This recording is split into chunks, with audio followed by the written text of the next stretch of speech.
Okay, ready? Testing 1, 2.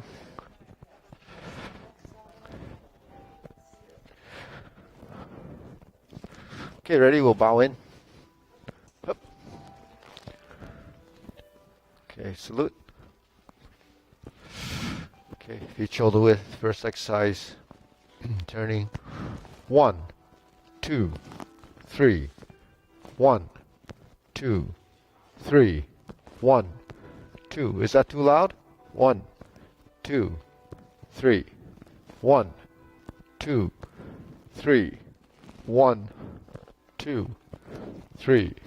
1, 2, 3. 1, 2, and stop. To the side. 1, 2, 3. 1, 2, 3. 1, 2, 3. 1, 2, 3. 1, 2, 3. 1, 2, 3. 1, 2, 3. 1, 2, and stop. Hands up. Reach down. 1, 2, 3. To your right. To your left. Center. Inhale. Exhale. Hands up. Reach down. 1, 2, 3. To your right. To your left. Center. Inhale. Exhale. Hands up. Reach down. 1, 2, 3. To your right. To your left. Center. Inhale. Exhale. Get hands in your waist. Circular movements. 1, 2, 3, 4, 5, 6, 7, 8, 9, 10. 1, 2. Reverse. 1, 2, 3, 4, 5, 6, 7, 8, 9, 10. 1, 2. Center cross. Knees. 1, 2, 3, 4, 5, 6, 7, 8, 9, 10. 1, 2. Reverse. 1, 2, 3, 4, 5, 6, 7, 8, 9, 10. 1, 2. Center. Hands in your waist, neck turning. 1, 2, 3, 4, 5, 6, 7, 8, 9, 10. 1, 2. Back and forth. 1, 2, 3, 4, 5, 6, 7, 8, 9, 10. 1, 2. Center. Tilt to the side. 1, 2, 3, 4, 5, 6, 7, 8, 9, 10, 1, 2, center, rotating, 1, 2, 3, reverse, 1,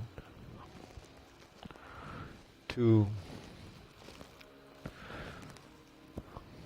3, center, hands up, pulling, inhale, exhale, inhale,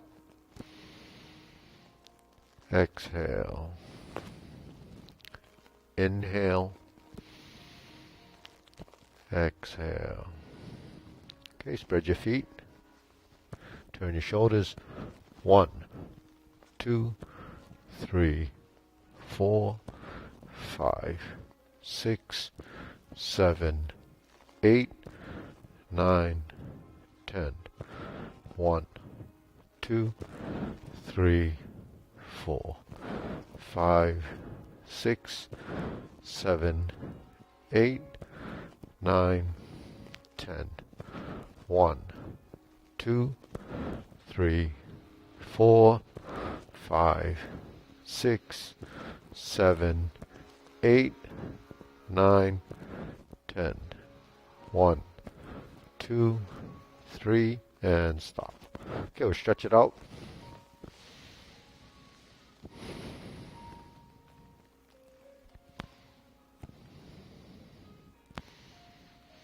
Switch.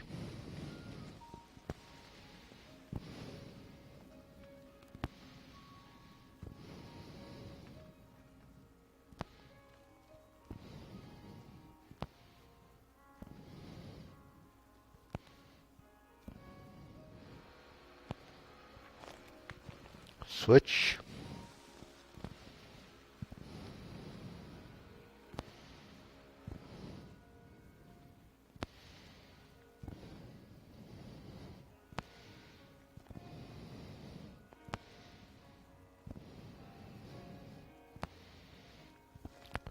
Switch.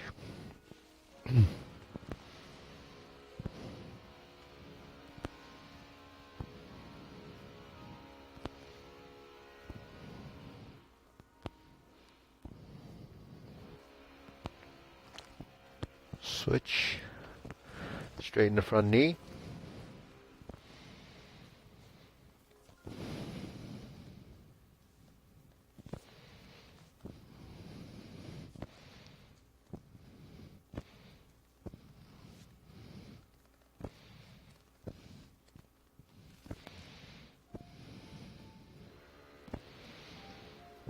Switch.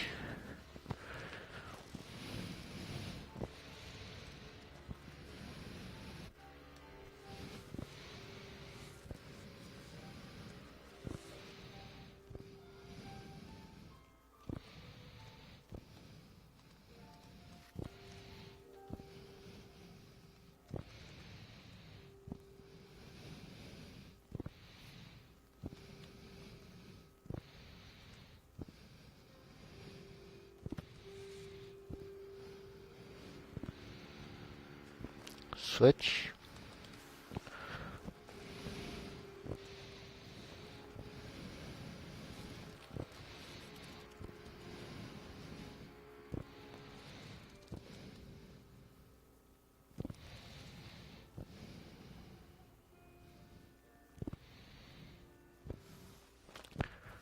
Switch.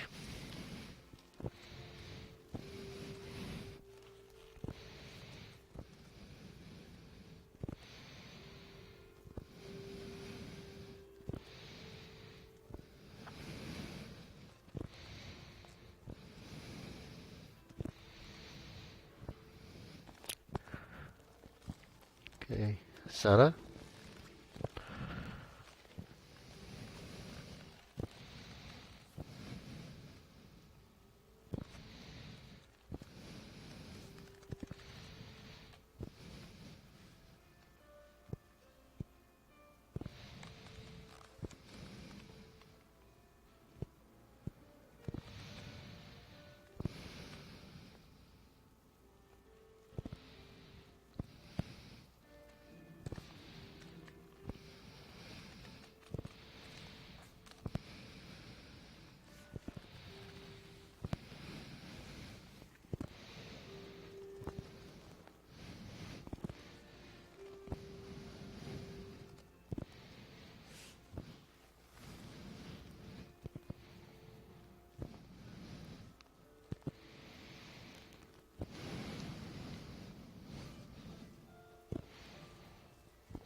Okay, shake it out.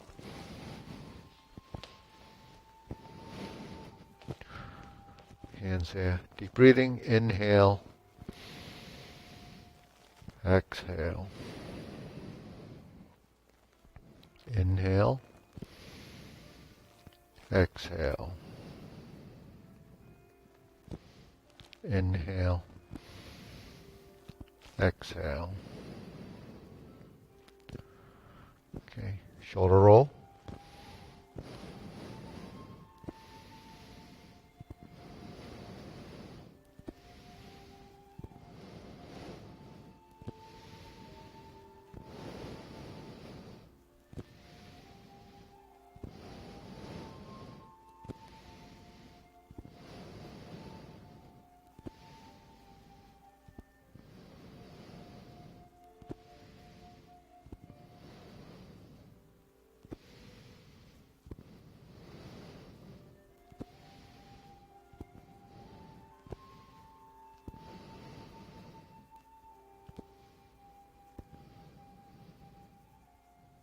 Reverse.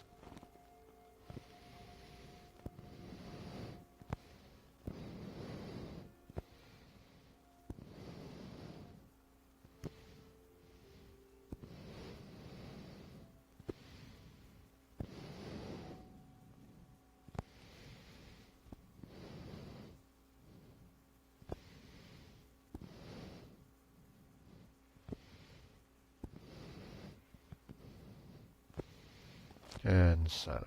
Okay, press, release, exhale, inhale.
And stop. Keep breathing. Inhale.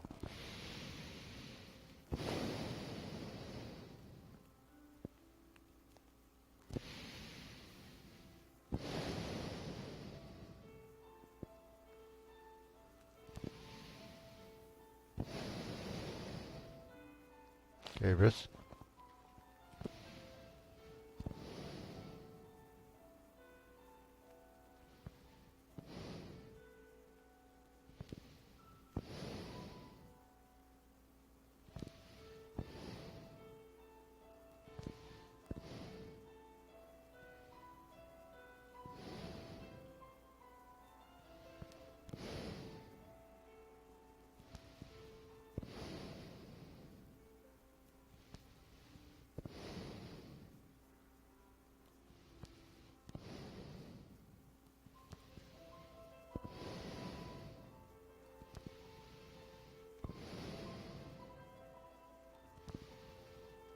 Reverse.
Palms down.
Okay, Sana, shake it out.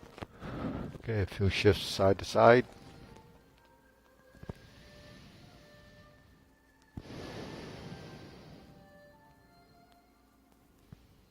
And Sana, lift.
Okay, insert needle.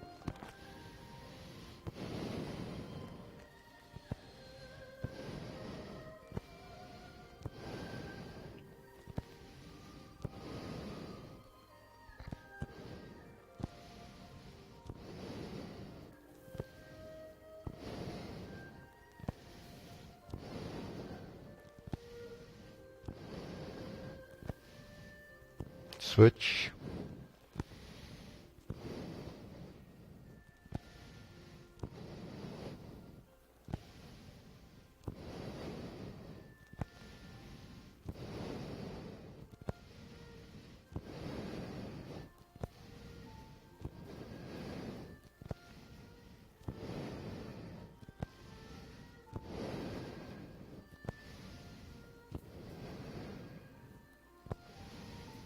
Okay.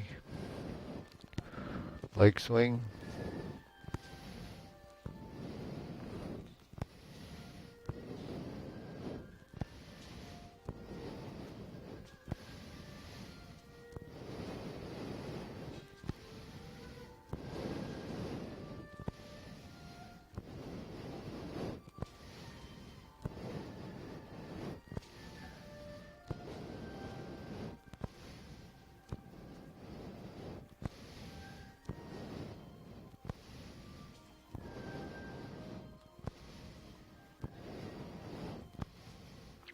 Okay, Sana, switch.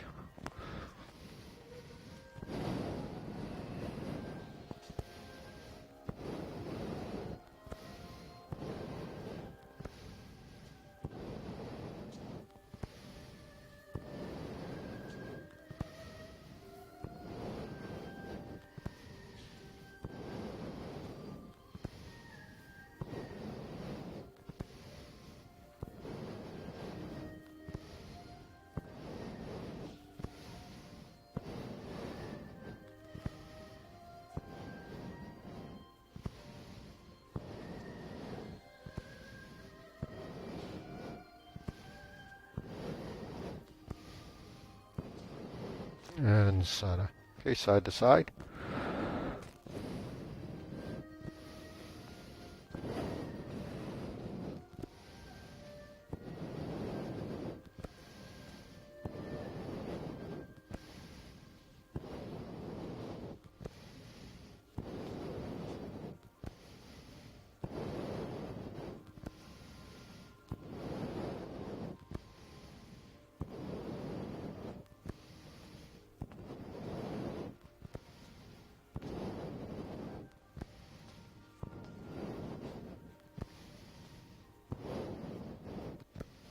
Okay, shake it out. Other side.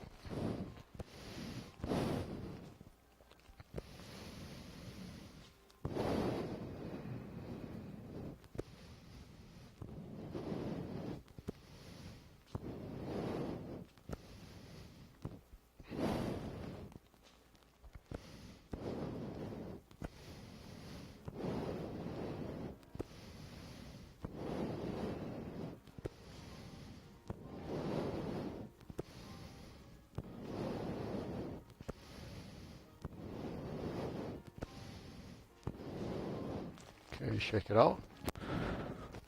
Hands up. Pull in, inhale.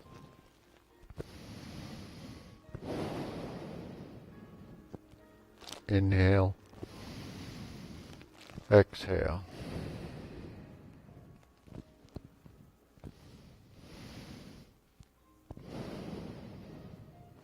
Okay, still curling.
Turn.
Switch. Open and close.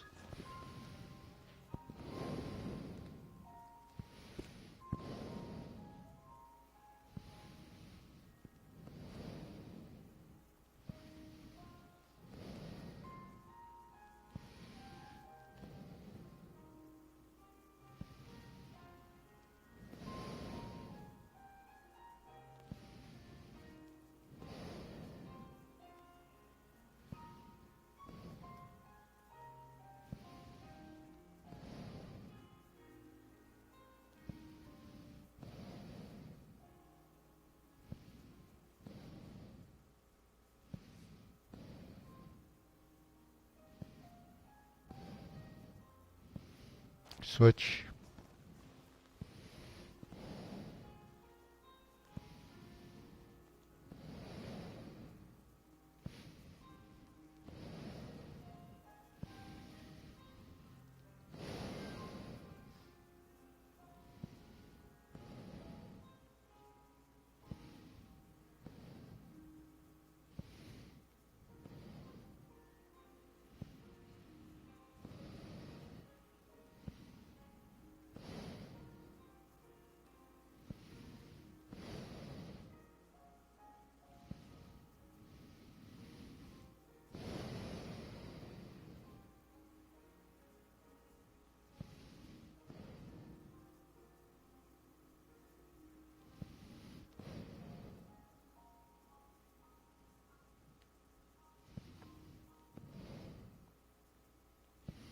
Okay, center, circular movements.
Okay, lower hook.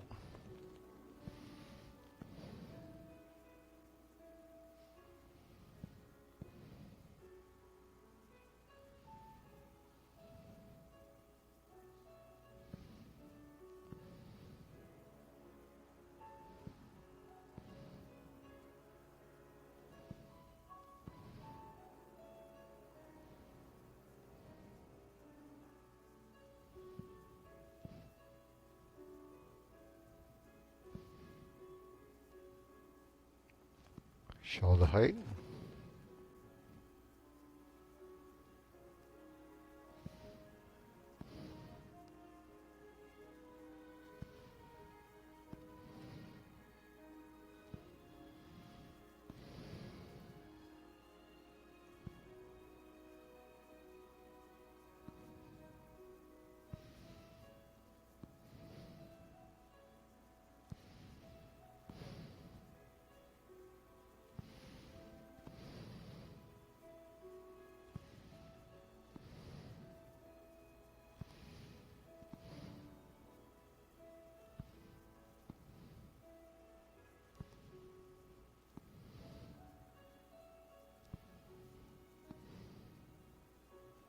Elbows down.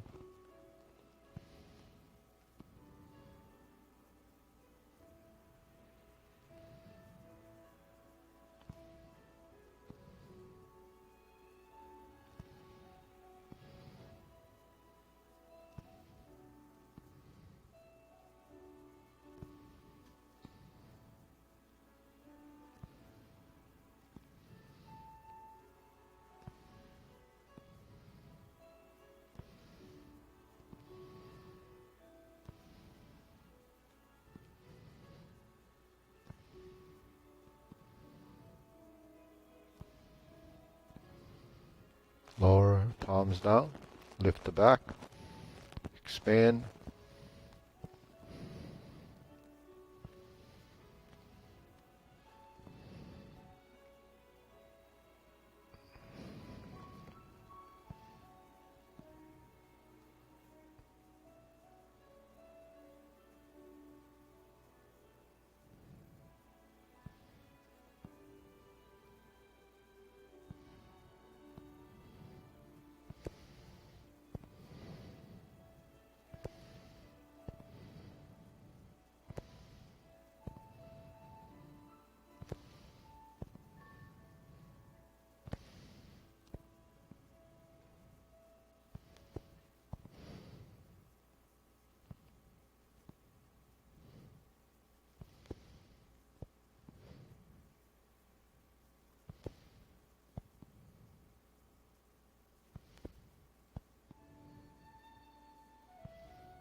Extend.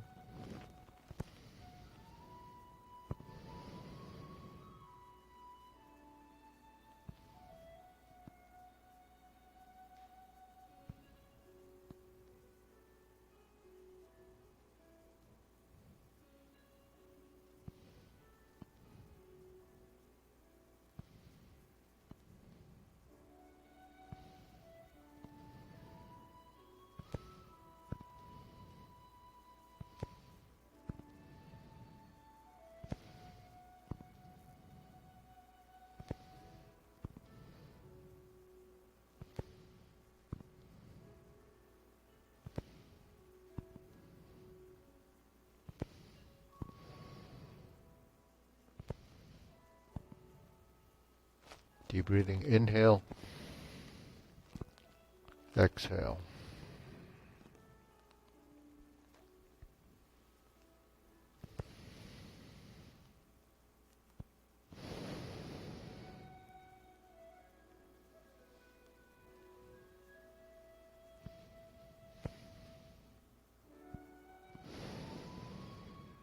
Diagonal flying.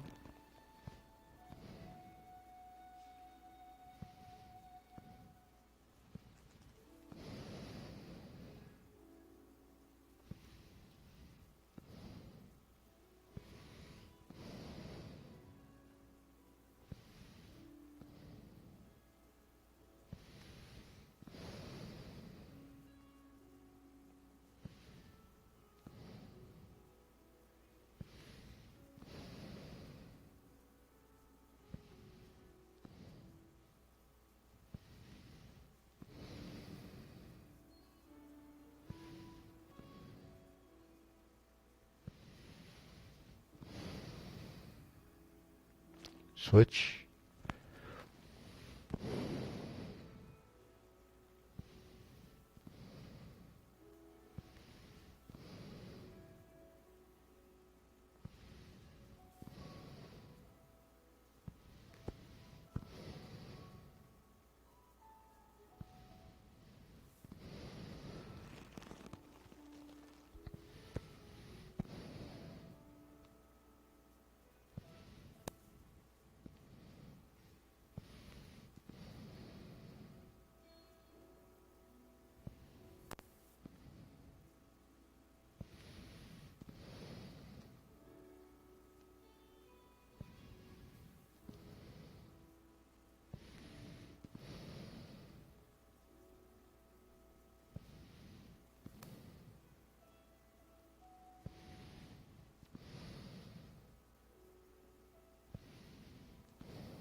Okay, center cloud hands.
Okay, palms down. Lift up, carry tiger to the mountain.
infinity sign.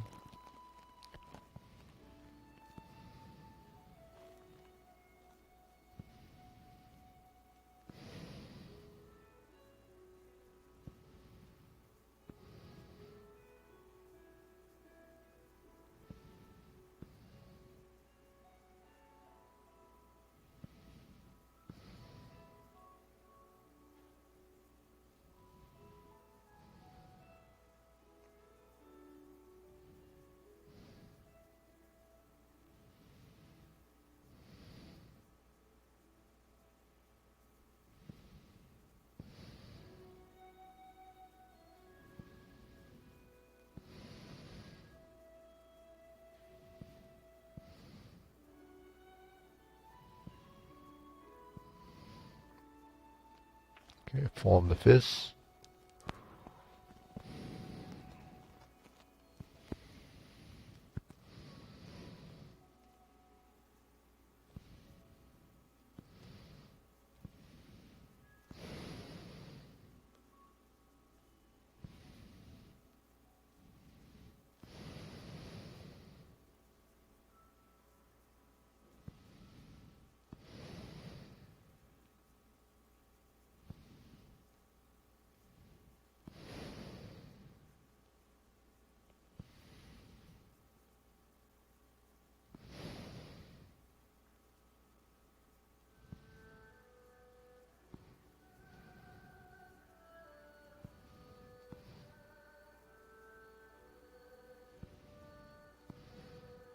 Okay, palms together, strum the lute.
Turn, draw the bow.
Okay, fan to the back.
Okay, raise the hand.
Okay, palms down, deep breathing.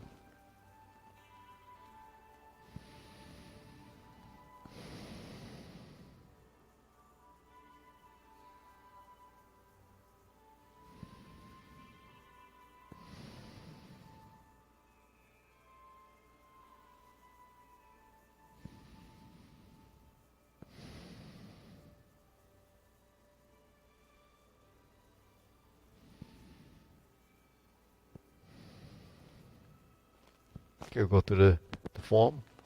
I think everyone's familiar with it. So, all right, feet parallel. Preparation, short form, Tai Chi Paradigm.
Okay, good. So let's go through the long form for sequence, and then we'll work on some pieces that might need some work, so we don't at least lose the long sequence. Ready? Begin. Preparation and begin.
First instep kick, high pat the horse.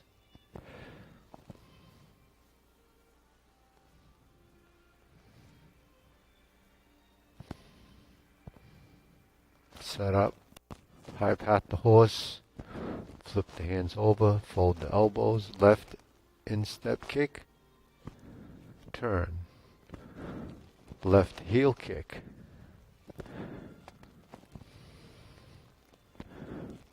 brush knee, right side push, second brush knee, left side push, twist step and step through.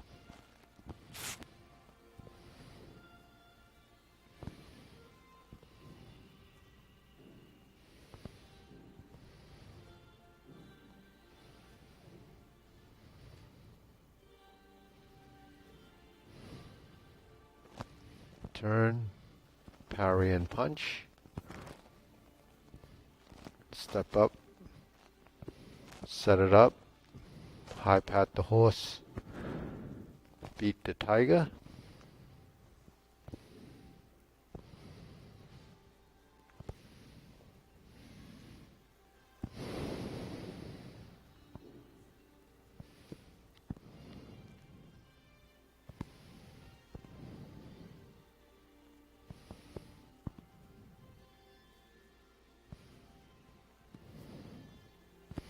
lower, heel kick right side, two punches to the ear, left hand on top, flip the hands over,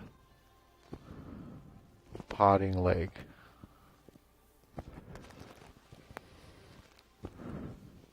.360 turn, fold, right parting leg, stroke down, parry and punch. Form the fists, step up and punch and repeats. Divert, block and punch, so this is just like in the beginning. Cross the arms, leopard and tiger springs to mountain. Carry tiger to the mountain.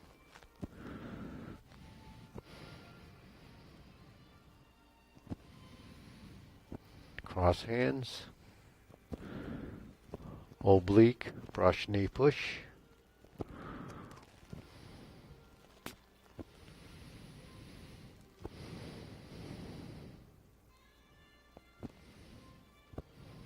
Turn.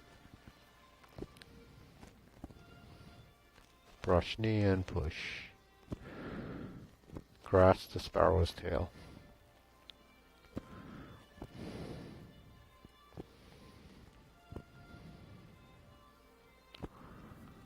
Single whip.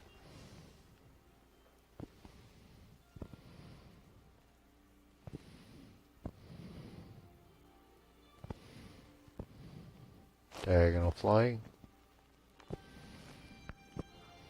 Stroke down. Part the horse's mane.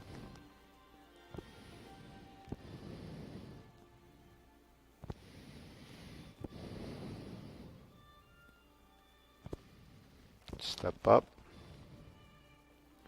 Stroke down. Part the horse's mane.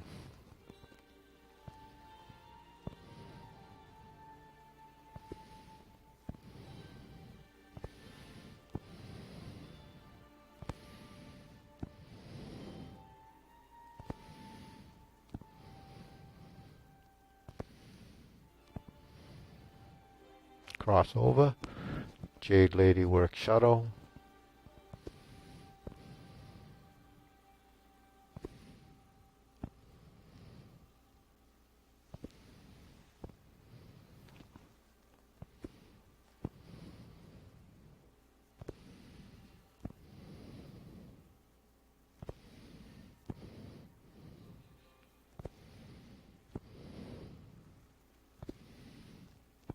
Part the horse's mane, cross over. Jade Lady work shuttle right side.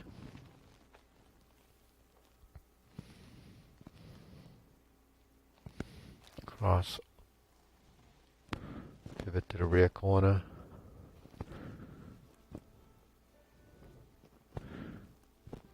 Jade Lady work shadow to grasp the sparrow's tail.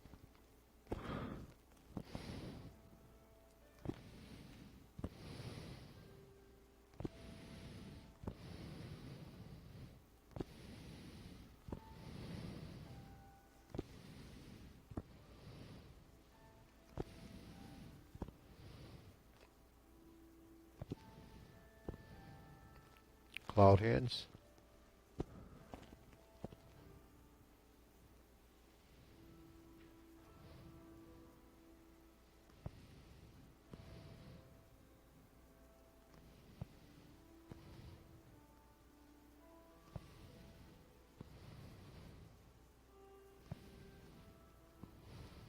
Single whip.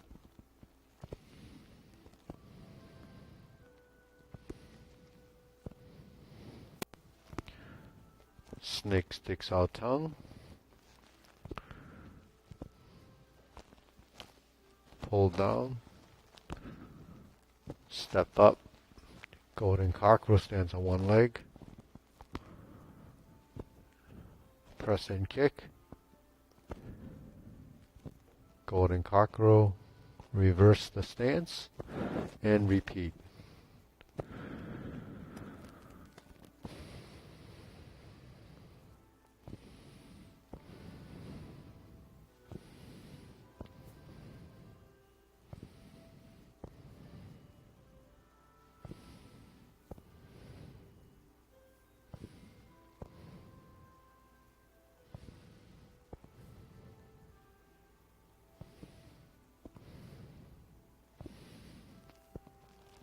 Carry tiger to the mountain.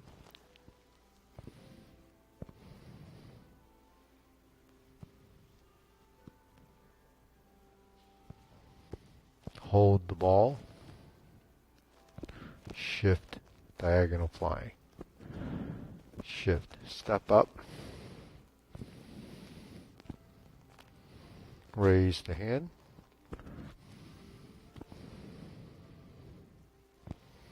Stalk flap swings. Brush knee one time.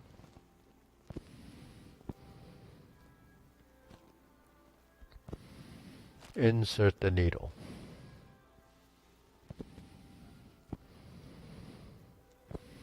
Fan through the back.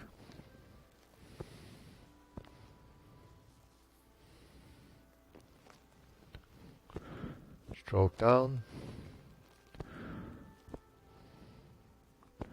Parry and punch. Form the fist and step up.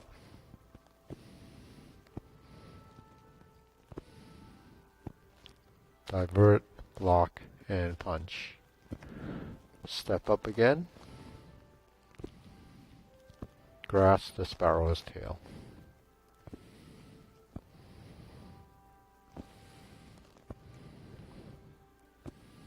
Single whip. Hold the ball.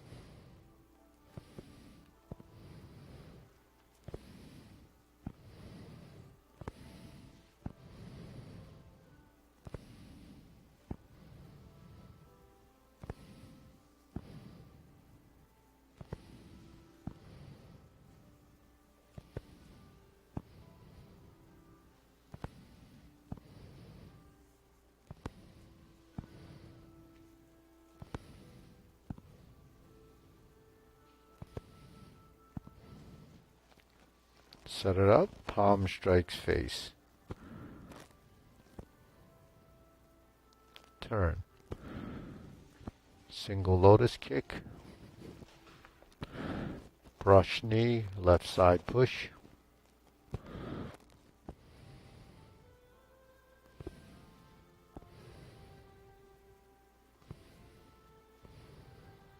Punch down the crotch, step up, grasp the sparrow's tail.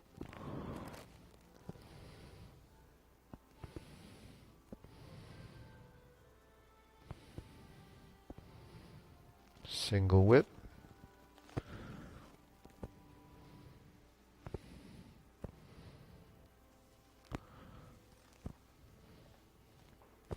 Snake sticks out tongue.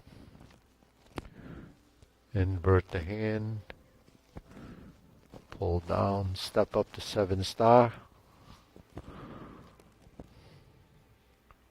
retreat, ride the tiger,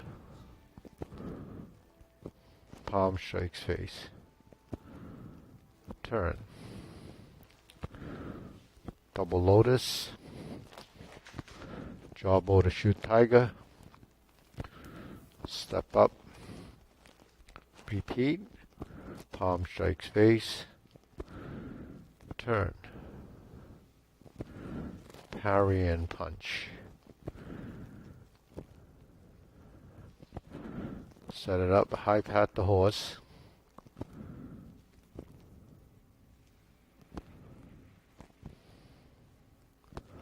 Grasp the sparrow's tail.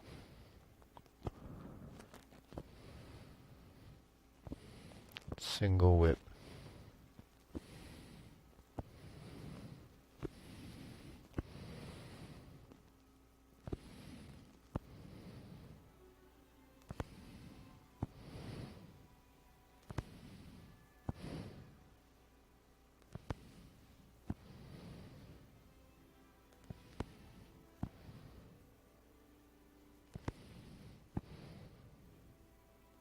Okay, deep breathing.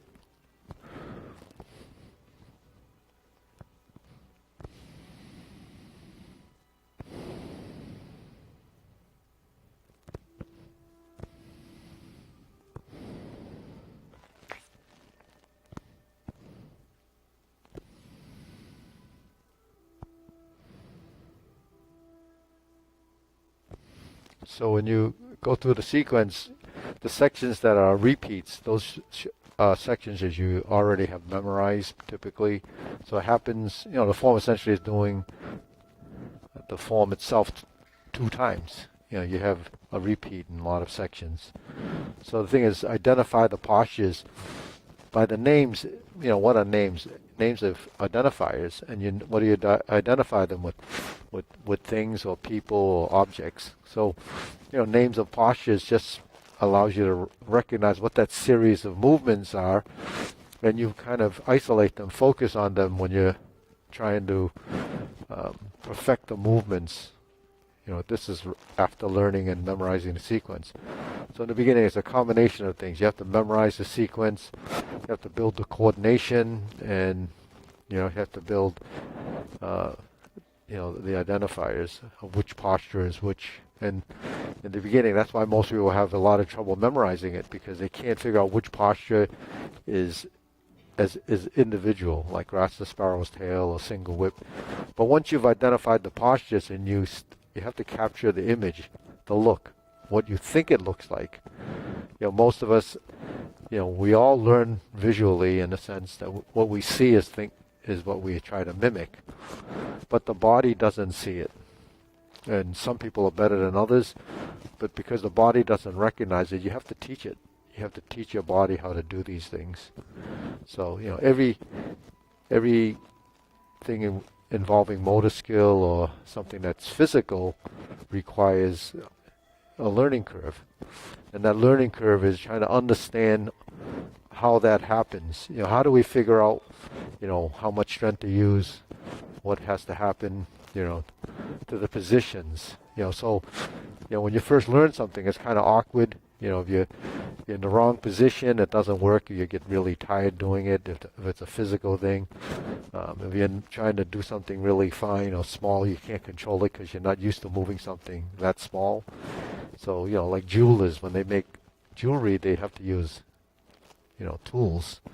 So you have to be pretty nimble with your fingers, and then you have to pick it up a certain way, and you have to hold it a certain way. If you're soldering or you're welding or whatever it is, you have to hold it in a certain position. And sometimes you have things that help you do that. But when we're doing something like Tai Chi, you're really relying on yourself. So when you learn, you have to try to understand, what and how to do these movements. So in the beginning, it's just purely sequence. Everybody wants to learn the sequence, and in fact, some people kind of want to just get through a sequence and feel that they've learned it. But the thing is, when you learn it the first time, it's kind of rough. So we do these drills, like strum the lute. So we're standing like this and we're doing this. We turn to this side. We have that left side strum the lute position. That's the same there. If we turn, that's there. Then you switch to hands. And then the right side is here. Then you have the horizontal elbow, and you would press. Yeah, horizontal elbow is press on the same side as your front leg. Yeah, that you would be on the other side. So this is where you would do grasp the sparrow's tail right side. Then when we switch, the hands will begin to move, right? And then you move into horizontal position, and you go back, and you go forward. So there's your right and left grasp the sparrow's tail. And the reason why you could do something like that is because now you're building transition and integration of hand and feet, elbows and knees, elbows and knees, shoulders and hips. Your body has to learn to do that. Because when you're first learning the form, everything's kind of, well, it's this, and then you get into position, it's this, you get into position, it's this. They're all pretty much isolated. You see the position, that's a final position, and we may still have trouble consistently going through your center line. So then transitioning is that you're moving into the next position, and the timing involved in moving from one position to the next becomes something a little bit more complicated. And why is it more complicated? It's more complicated because everybody's wired differently and everybody's body's different. Some might move the legs better, some might move the hands better, and you have to kind of build that, that coordination, or even control of just doing this, right? That becomes something pretty simple. Anybody can actually do this. But then, if you tie it to your legs, it gets a little bit more complicated. Then you have to define the direction of movement, right? When you move this way, it's right and left. Okay, when you move this way, it's right and left with a rotation. So you're tying your rotation with the hand movement, because direction of movement starts to tie together with your torso. But our torso actually turns this way and turns this way. But then when you add the footwork, now you have footwork, handwork, body work, and controlling the weight distribution from the forward position to the back position to the turn. Are you moving one leg at a time? Which you should be, because when we talk about integration of movement, it's not just moving your body and everything is moving. That's not what we're trying to do. It's sequential. A sequence of events happens, one moves, then the other thing moves, the other part moves, the other part moves. That sequence of events is what most of us will have some trouble with, because the mistiming of movement is the disconnection between the top and the bottom parts that has to go through the body. Now, if you have trouble doing that, the only way to develop it is to do it. So something like grasp the sparrow's tail, if you have trouble with that, or if you want to refine it, you have to do that drill, and then at the same time, people that study Tai Chi, they would maybe come to class once a week and you do grasp the sparrow's tail a bunch of times in the form. But then you leave it for a week, and then you come back to it, and then you leave it for a week and come back. You really can't develop that way, because the processing and the neurons and so forth that happen in that wiring doesn't get a dose of it. So we have to get a dose of it, just like when they give you a medication. You can't take it today and then next week take it again, and you have to take it consistently, the dose that they give you each and every day. And painkillers are the same way when they doing some of those serious ones. If you stop, it breaks the continuity of that, and you almost have to start again. When you're like this and you go forward and back, that relationship, it might be the hand going forward and back with no dimensional change, meaning no plane change. You're not going from one plane to another direction, to another direction, another direction. So this is vertical, this is horizontal. So you have horizontal, vertical. You have one there, you have one there, and you have one there, right? So those are the sort of the two corners in the center. So when you do the form, you have this grasp the sparrow's tail. When I turn, if I stepped up, I would have one grasp the sparrow's tail here. If I turn back to center, I can go to center, or I have an option of going to here. So that maneuvering from one corner to the center to the is just the same concept. The difference is how do you tie the spatial direction to the movement, and that's what spatial awareness is. You start to build the understanding. It's really an understanding of where you're going. Repulse the monkey, I was watching. It's the same procedure to step back. So this is something that, yeah, Nancy, just remember that when you turn to the corner, you would want to straighten the back foot and get that into that sequence of events. Because when we program movements into the body, there's sequence of events, and those happen as a function of breaking it down, horizontal, press, turn, straighten, sit back, go through center, step back, sit back, and then create the next series of movements for like brush knee. But in order to teach your body how to do that, you have to do it in a specific order, maybe one at a time, until you make the real connection between what that phase of motion is. The phase of motion would become turning the body like this. So that's what the step. So you can do just one side at a time until the body memorizes it and gets into your subconscious, but it's really wired. How we have tons of stuff up here, and you just kind of draw off of it from the experience. It's like skiers. The difference with skiing and learning and perfecting it is that you keep falling.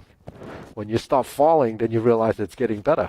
But when we're doing it, we don't have any real, experience like that, where other than feeling off balance. So it's your perception really has to be really keen as you practice it. This grasp the sparrow's tail, you have to remember you're going forward and back, and then the direction of movement based on whether you're going to integrate the torso and the feet. Now when I turn, now my hands start to move like that, and then the hands go like that and go like that, right? So we know that this hand goes this way, and this hand goes this way, this hand goes this way.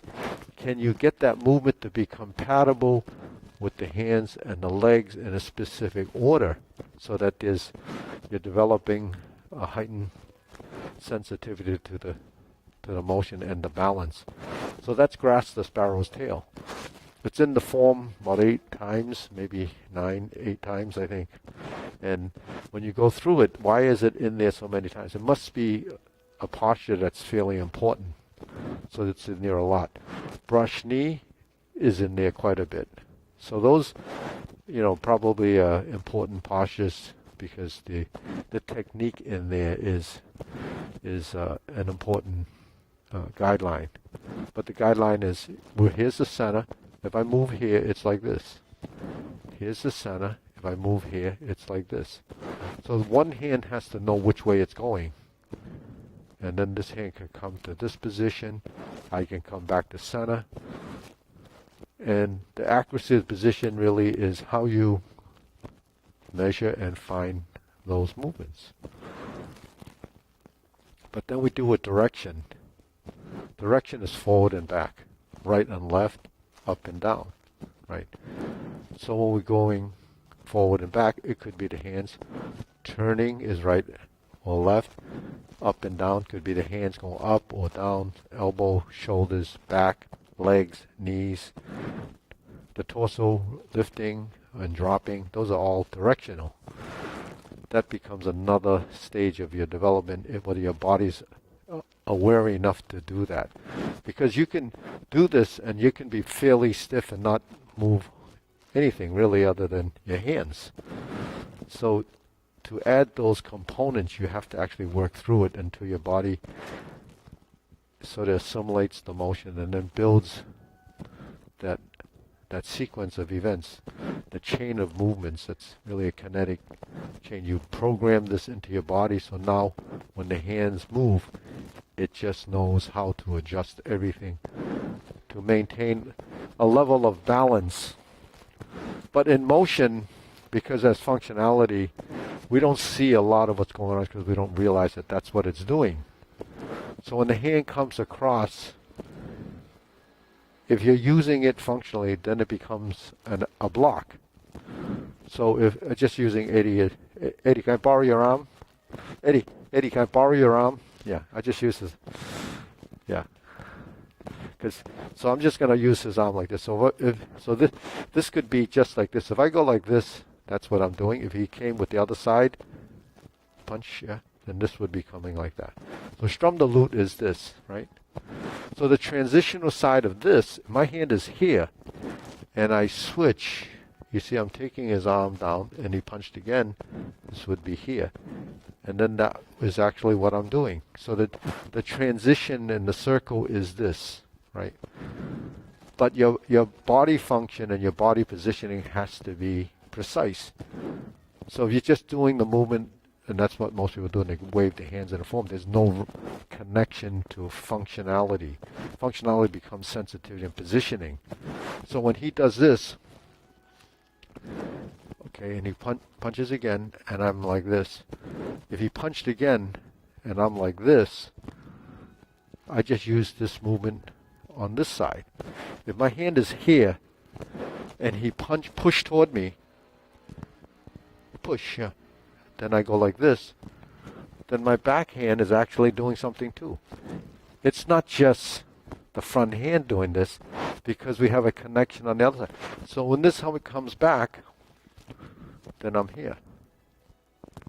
You see? So that's the connection between right and left, and its connection to ground. So when I'm here, I have to turn my body, I have to sink into this stance. So even if he pushes, I end up shifting my weight and drawing back. So if I draw back, and then I use this, then he feels like he's losing his balance. See? So between this and this, we strum the lute, it doesn't matter which side he does. This comes here, he punches again. I could use this. Now because the hands are like this is the wrist and this is the elbow. If I turn, like in grasp the sparrow's tail, that's what happens to the movement. So if I'm here, even though grasp the sparrow's tail is this sequence, if I'm here and I go to here and I draw down and I push, that's those movements with forward and backward and stepping, you see. So the footwork is retreat, as you retreat and advance. Retreat and advance. Turn and turn. So the strum the lute, grasp the sparrow movements are very important as a fundamental. But that integration and sinking or relaxing the shoulder becomes much more apparent if you're knowing that this position is rigid. This position has integrity because it covers this space. But this is maybe not enough, so you have to do this. So when my wrist does this, like this position, then that's the intent of the direction. So that becomes the intent of motion. The mind intent becomes conscious intent, and your intention is to make a circle to right and left. So when you create the circle, you create the structure, integrity, position, and that shape, the geometry of position, and the posture is this. See, so that's what we learn. It's many layers of learning the movement and then the feeling of it and what it's actually doing. So that's another stage of learning. But most people learn for health and benefit. But the structural integrity actually makes a bigger difference for more refinement of your body movement. because then it's bringing in a total body rather than just, an arm movement, a leg movement, and so forth. So that becomes isolated, because in functioning, we actually do everything in some sort of a sequential